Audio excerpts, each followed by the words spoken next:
Hello everyone, welcome to all of you. In last lecture, we studied in detail about hydrogen element. Today we will study remaining elements of group first, that is alkali metals, and elements of group second, that is alkaline earth metal.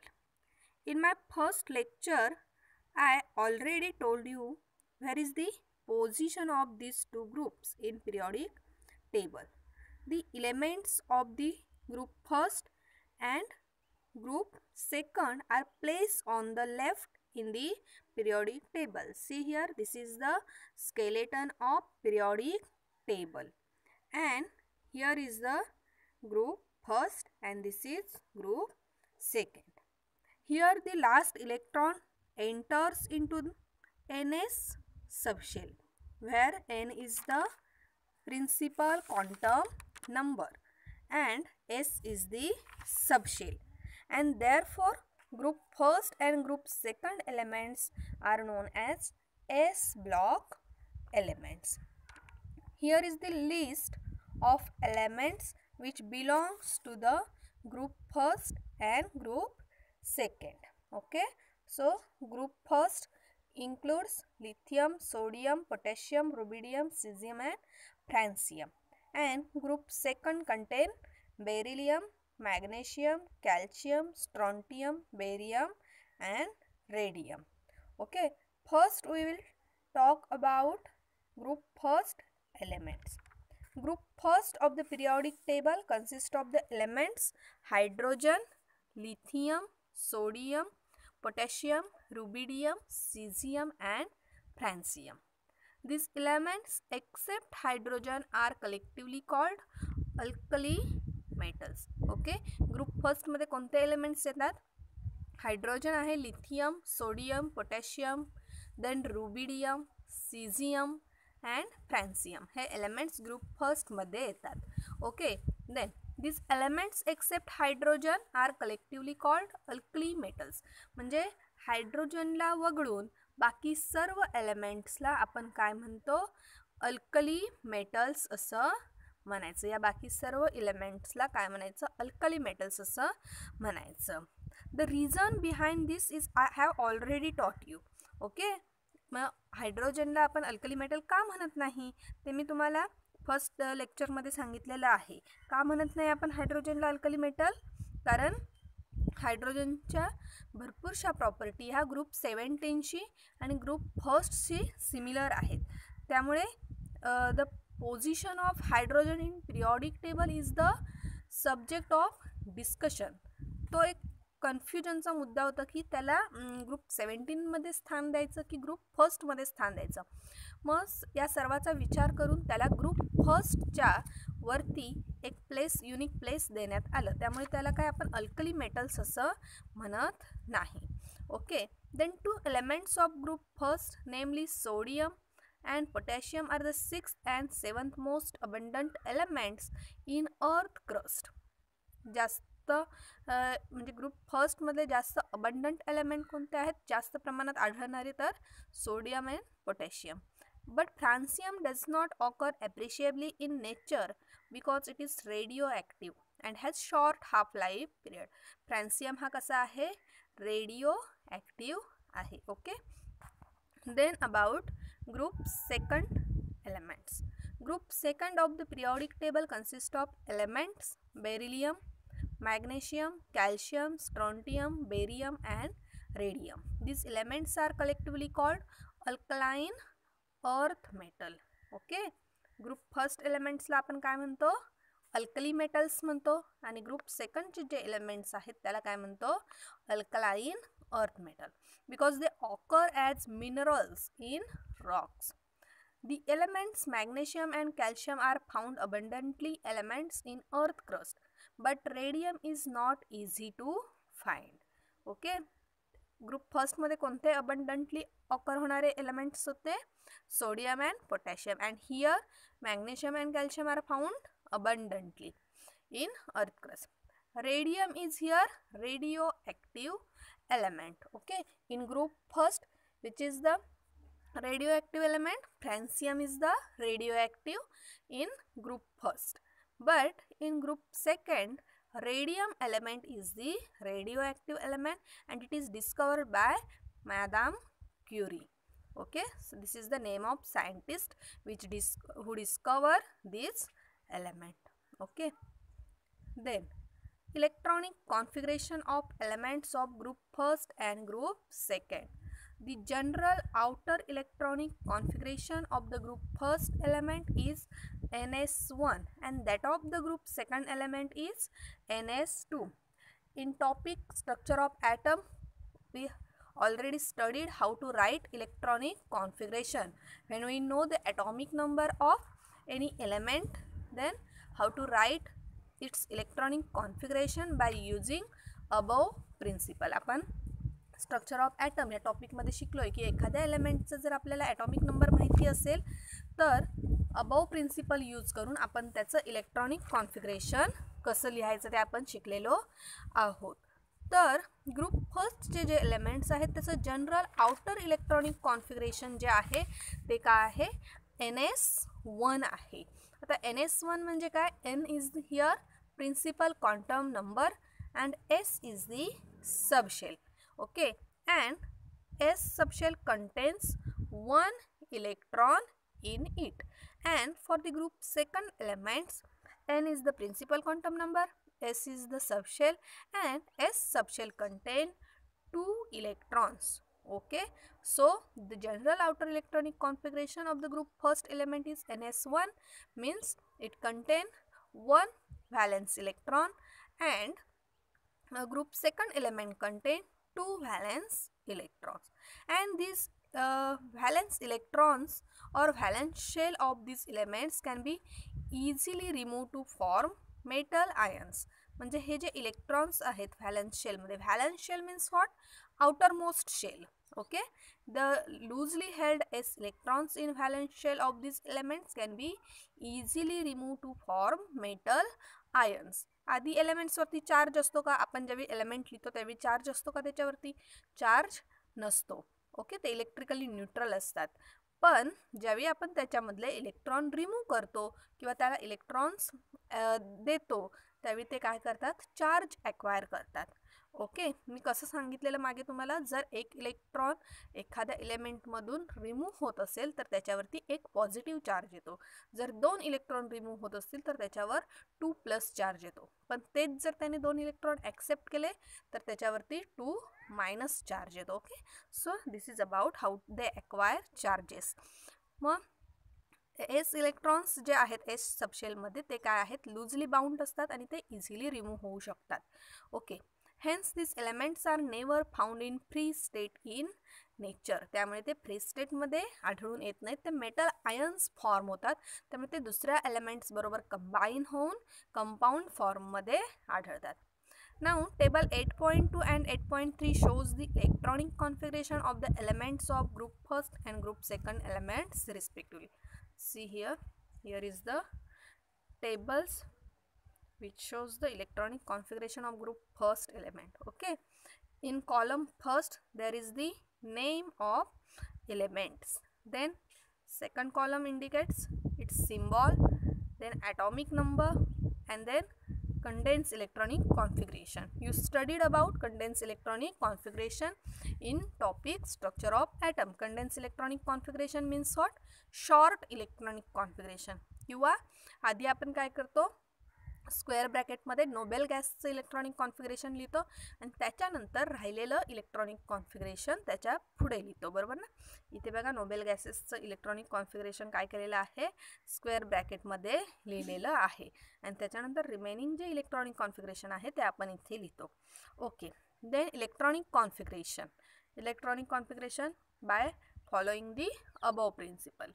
For hydrogen 1s1 because hydrogen contain only 1 electron, atomic number is 1, therefore 1s1. Then for lithium s1, if you count this number of electrons then it will be equal to atomic number 2 + 1 3. Okay, तर अशा प्रकारे त्याचं electronic configuration दिलेलं आहे. मगाशी मी तुम्हाला सांगितलं की ग्रुप फर्स्टसाठी जनरल आउटर इलेक्ट्रॉनिक कॉन्फिगरेशन हे काय असतं, NS1 असतं. मग ते NS1 म्हणजे काय, N हा प्रिन्सिपल क्वांटम नंबर आहे, तो किती पण असू शकतो. ओके, 1 2 3 4 5 6 7 काहीही असू शकतो. पण S1 हे प्रत्येकासाठी कॉमन आहे. मग याचाच अर्थ काय बघा, हायड्रोजनसाठी काय आहे बघा 1S1. त्याच्यानंतर लिथियमसाठी आउटर इलेक्ट्रॉनिक कॉन्फिगरेशन बघा 1S2 नंतर 2S1 म्हणजे S1 परत.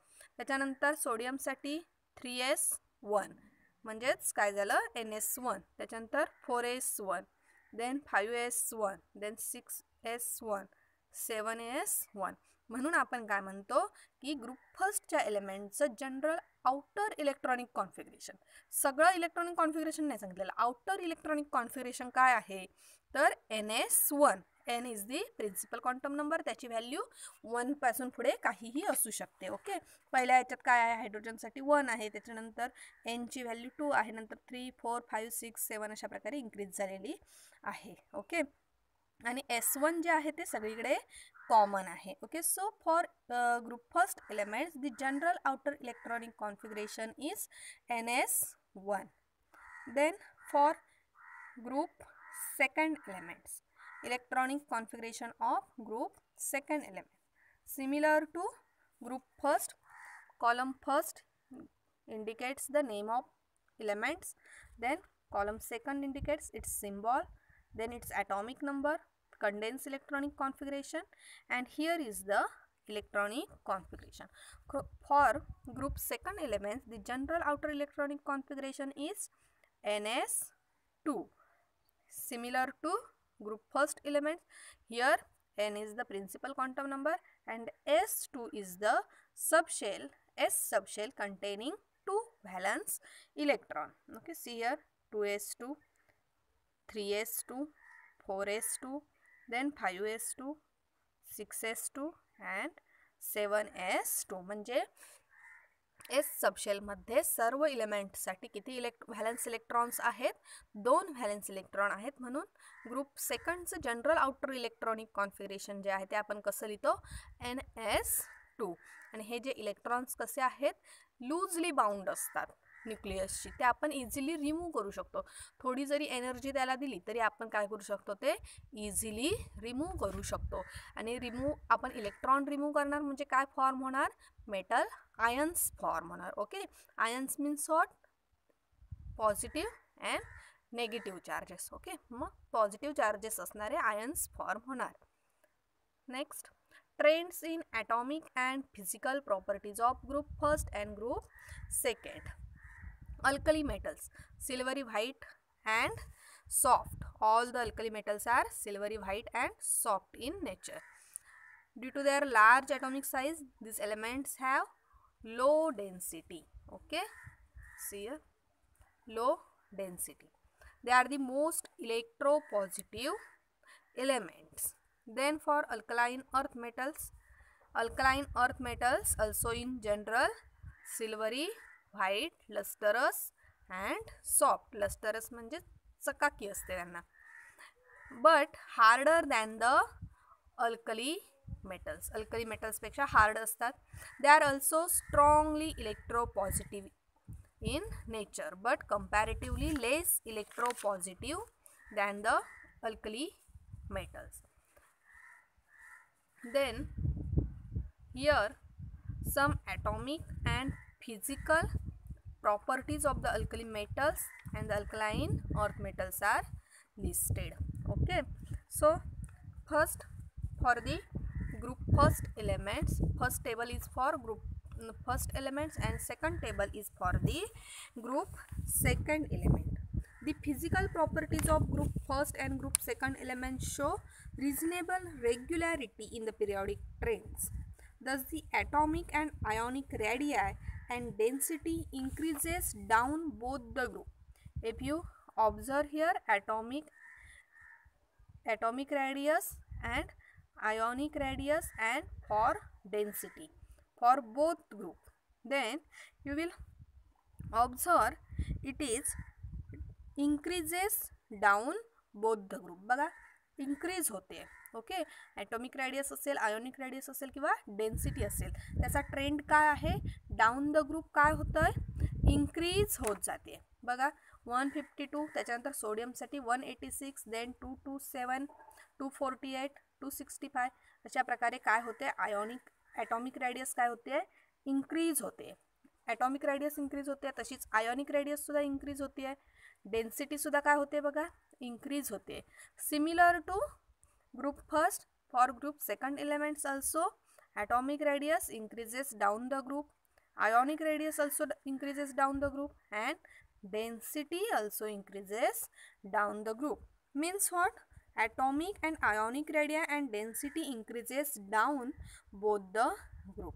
Now ionization enthalpies and electronegativities. Observe for ionization enthalpies and electronegativity.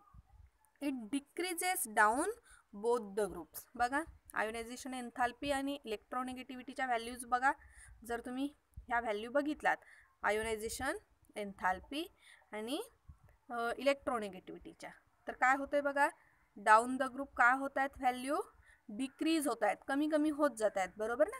इथे बघा 1 आहे, त्याच्यानंतर 0.9, 0.8, 0.8, 0.7, म्हणजेच काय होत आहेत, व्हॅल्यू डिक्रीज होत आहेत. ओके, तसंच आयोनायझेशन एन्थाल्पीच्या व्हॅल्यू पण काय होत आहेत, डिक्रीज होत आहेत. The elements of both these groups in general have high negative values of standard reduction potential. आणि आता जर तुम्ही स्टँडर्ड रिडक्शन पोटेन्शियल जर कम्पेअर केलात तर काय आहेत, त्यांच्या व्हॅल्यू नेगेटिव्ह व्हॅल्यू आहेत.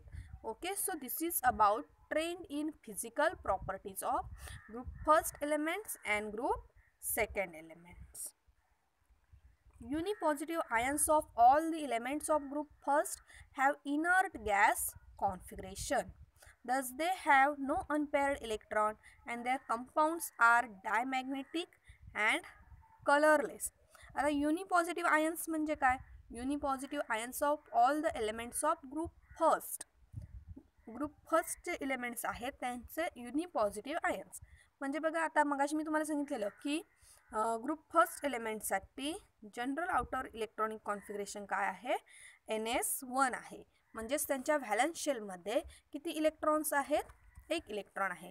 जर तुम्ही तो एक इलेक्ट्रॉन रिमूव्ह केला, ओके, जर तुम्ही तो जो एस सबशेलमध्ये जो एक इलेक्ट्रॉन आहे तो रिमूव्ह केला तर काय एलिमेंट्सवरती चार्ज कोणता येणार, +1चा चार्ज येणार. एक इलेक्ट्रॉन रिमूव्ह करतोय म्हणजे चार्ज कितीचा येणार, +1चा चार्ज येणार. मग अशा प्रकारे जे एलिमेंट्स किंवा मेटल आयन्स फॉर्म होणार आहेत त्याला आपण काय म्हणणार आहोत, युनिपॉझिटिव्ह आयन्स, किंवा ज्या आयन्सवरती +1चा चार्ज असतो त्याला आपण युनिपॉझिटिव्ह आयन्स असं म्हणतो. म्हणून इथे काय सांगितलं, unipositive ions of all the elements of group first have inert gas configuration. परत एकदा आपण टेबल बघूया म्हणजे तुमच्या लक्षात येईल. इलेक्ट्रॉनिक कॉन्फिगरेशनसाठीचं जे टेबल आहे, okay, C.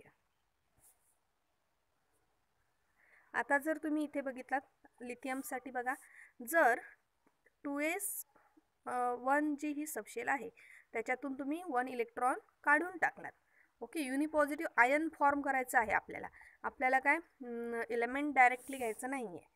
Okay, lithium metal directly घ्यायचं नाही, आपल्याला युनिपॉझिटिव्ह आयन्स फॉर्म करायचे. आयन कधी फॉर्म होणार, ज्यावेळी आपण तो इलेक्ट्रॉन रिमूव्ह करणार. ओके, आपल्याला पॉझिटिव्ह आयन फॉर्म करायचं आहे म्हणजे आपल्याला इलेक्ट्रॉन रिमूव्ह केला पाहिजे. युनि नेगेटिव्ह असतं तर काय झालं असतं, आपण इलेक्ट्रॉन त्या एलिमेंटने काय केले असते, ॲक्सेप्ट केले असते जर युनि नेगेटिव्ह आयन दिलं असतं तर. आता कोणतं दिलं आहे आपल्याला, युनि पॉझिटिव्ह आयन दिलेलं आहे. याचाच अर्थ लिथियमने 1 इलेक्ट्रॉन काय केलेलं आहे, लूज केलेला आहे. मग आता लिथियमचं जे इलेक्ट्रॉनिक कॉन्फिगरेशन आहे ते काय आहे बघा, 1s2 2s1, बरोबर ना. हे बघा 1s2 2s1. जर याच्यातून तो युनिपॉझिटिव्ह आयन आपल्याला फॉर्म करण्यासाठी आपण काय करणार, हा एक इलेक्ट्रॉन रिमूव्ह करणार, बरोबर. मग हा एक इलेक्ट्रॉन रिमूव्ह झाला, मग काय राहिलं 1s2.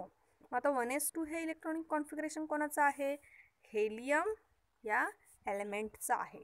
म्हणजेच काय, unipositive ions of group first elements have or show inert gas electronic configuration. Inert गॅसचं जे इलेक्ट्रॉनिक कॉन्फिगरेशन आहे ते दाखवतात. युनिपॉझिटिव्ह या सगळ्यांमधून जर हे इलेक्ट्रॉन तुम्ही रिमूव्ह केले तर सगळ्यांसाठी काय होणार, शिल्लक राहणार, फक्त कॉन्फिगरेशन कोणाचं शिल्लक राहणार आहे, हे नोबेल गॅसेसचं कॉन्फिगरेशन शिल्लक राहणार आहे. ओके, असा त्या वाक्याचा अर्थ आहे की unipositive ions of elements of group first shows electronic configuration of noble gases और इनर्ट गॅसेस. ओके, आणि सेम तसंच पुढचं वाक्य जे आहे ते कोणासाठी आहे सांगते, ग्रुप सेकंडसाठी. आता इथे काय येणार, युनिपॉझिटिव्हच्या ऐवजी डाय पॉझिटिव्ह. ओके, डाय पॉझिटिव्ह आयन्स, कारण किती तुम्ही रिमूव्ह करणार आहात इलेक्ट्रॉन, 2 इलेक्ट्रॉन रिमूव्ह करणार आहात, बरोबर ना, कारण ते एस सबशेलमध्ये आहेत ते इलेक्ट्रॉन कसे आहेत, लूजली बाउंड आहेत आणि ते इझिली रिमूव्ह होऊ शकतात. So you will remove 2 electrons and after removing these 2 electrons it will form the dipositive ions, and when it forms dipositive ions its electronic configuration will be similar to noble gases electronic configuration. म्हणजे Nobel गॅसचं जे electronic configuration आहे तसं होणार. बघा, बेरिलियमसाठी जर तुम्ही 2 हे रिमूव्ह केलात, ओके, व्हॅलन्स इलेक्ट्रॉन, तर काय राहणार त्याचं इलेक्ट्रॉनिक कॉन्फिगरेशन 1s2, आणि 1s2 हे इलेक्ट्रॉनिक कॉन्फिगरेशन कोणाचं आहे, हेलियमचं आहे. ओके, देन अर्थ आहे unipositive ions of all the elements of group first have inert gas configuration, thus they have no unpaired electron and their compounds are diamagnetic and colourless. आता इथे काय सांगितलं आहे, अनपेअर्ड इलेक्ट्रॉन नसतात आणि काय असतात, कंपाऊंड्स डायमॅग्नेटिक असतात आणि कलरलेस असतात. कंपाऊंड अनपेअर्ड इलेक्ट्रॉन नसतात म्हणजेच काय, जर तुम्ही त्याच्यासाठी ऑर्बिटल नोटेशन्स काढलात हां, तर काय भेटणार, सगळे इलेक्ट्रॉन्स कसे असणार, अशा प्रकारे पेअर्ड असणार. ओके, अनपेअर्ड आणि पेअरचा अर्थ बघा, जर असा एकच इलेक्ट्रॉन शिल्लक राहत असेल तर त्याला आपण काय म्हणतो, हे अनपेअर्ड झालं, आणि हे काय आहे, पेअर. मग सगळे इलेक्ट्रॉन्स काय असतात, पेअरिंग मध्ये असतात, कोणताही इलेक्ट्रॉन अनपेअर्ड नसतो, आणि अनपेअर्ड इलेक्ट्रॉन नाही याचाच अर्थ कंपाऊंड कसे झाले, डायमॅग्नेटिक. ज्यावेळी सगळे इलेक्ट्रॉन पेअरिंगमध्ये असतात त्यावेळी त्या मॅग्नेटिक नेचरला आपण डायमॅग्नेटिक नेचर असं म्हणतो, जे इथे दिलेलं आहे. ओके, आणि त्याचा कलर, डायमॅग्नेटिक कंपाऊंड्स कसे असतात, कलरलेस आहेत. ओके, देन दी डायव्हॅलंट आयन्स, जसं मगाशी सांगितलं ना युनिपॉझिटिव्ह, तसे डायव्हॅलंट बनवू शकतो आपण. Divalent ions of group second elements also have inert gas configuration with no unpaired electron. आता अनपेअर्ड इलेक्ट्रॉन नाहीत म्हणजे मॅग्नेटिक नेचर कोणतं असणार त्यांचं, डायमॅग्नेटिक अँड कलरलेस, कलर नसतो. Lithium and beryllium differ from the rest of the elements of the group first and 2 respectively because of their extremely small size and comparatively high electronegativity. Lithium आणि बेरिलियमच्या ज्या property आहेत त्या group first आणि group सेकंडच्या उरलेल्या एलिमेंट्सपासून थोड्या वेगळ्या असतात, कारण त्यांची साईज खूप छोटी असते आणि त्यांच्याकडे हाय इलेक्ट्रोनेगेटिव्हिटी असते. High electronegativity means what, electronegativity म्हणजे एक दिलेले इलेक्ट्रॉन शेअर करण्याची किंवा ॲक्सेप्ट करण्याची capacity. Electronegativity is the major of tendency of an atom to attract a shared pair of electron. एखाद्याकडून इलेक्ट्रॉन काढून घेण्याची किंवा अट्रॅक्ट करण्याची, शेअर करण्याची कॅपॅसिटी म्हणजे इलेक्ट्रोनेगेटिव्हिटी. तर लिथियम आणि बेरिलियम यांची साईज स्मॉल असल्यामुळे, इलेक्ट्रोनेगेटिव्हिटी हाय असल्यामुळे ते इतर एलिमेंट्सपेक्षा त्यांच्या प्रॉपर्टी काय असतात, वेगळ्या असतात. Okay, so this is about the remaining elements of group first and group second elements. I hope you understand all these concepts.